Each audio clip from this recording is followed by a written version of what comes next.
ভূমিকম্প সহনশীল সেতু নির্মাণে দেশে প্রথমবারের মতো হাই ড্যাম্পিং বিয়ারিং সমৃদ্ধ উন্নত প্রযুক্তি ব্যবহার করা হয়েছে।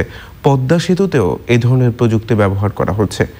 রাজধানীতে ব্রিজ ইঞ্জিনিয়ারিং নিয়ে সেমিনারে প্রযুক্তিটির উদ্ভাবকরা বলেন, এই ধরনের প্রযুক্তি দেশের ভবিষ্যৎ অবকাঠামো উন্নয়নকে টেকসই করবে। আফরোজা হাসির রিপোর্ট। টেকসই অবকাঠামোগত উন্নয়ন ও যোগাযোগ ব্যবস্থায় গুরুত্ব দিচ্ছে সরকার। সে লক্ষ্যেই ঢাকা চট্টগ্রাম মহাসড়কের দ্বিতীয় কাঁচপুর, দ্বিতীয় মেঘনা এবং দ্বিতীয় গোমতী সেতু নির্মাণে প্রথমবারের মতো আধুনিক ভূমিকম্প রোধক হাই ড্যাম্পিং রাবার বিয়ারিং প্রযুক্তি ব্যবহার করা হয়েছে।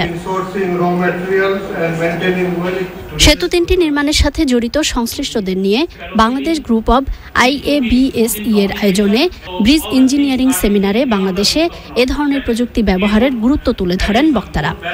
সেতুর স্থায়িত্ব বাড়ানো ও ভূমিকম্প সহনীয় করতে এই প্রযুক্তি উপযোগী। নতুন হলেও টেকসই অবকাঠামো উন্নয়নে প্রযুক্তিটি ব্যবহার করা উচিত। ভূমিকম্প রোধক এই প্রযুক্তির ব্যবহার বাংলাদেশের ভবিষ্যৎ অবকাঠামো উন্নয়নে মাইলফলক হবে। অবকাঠামো তৈরিতে যাতে কৃষি জমি না কমে সেজন্য কাজ করছে সরকার। প্রকৌশলীদের উচিত কৃষি জমি রক্ষায় অবকাঠামোর নতুন নকশা তৈরি করা।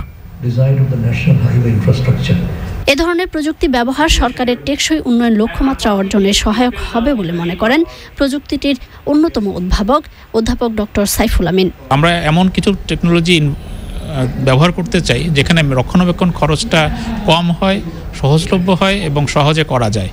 তো সেই দিক থেকে হাই ড্যাম্পিং রাবার বিয়ারিং যেটা ব্যবহার করা হলো আমাদের জয়েন্টের বিহেভিয়ারটাকে বেটার পারফর্ম করার জন্য, ফাউন্ডেশনটাকে অতিরিক্তর স্থায়িত্ব দেওয়ার জন্য আমি মনে করি যে এই জায়গায় আমাদের একটা বড় টেকনোলজি ট্রান্সফার হয়েছে।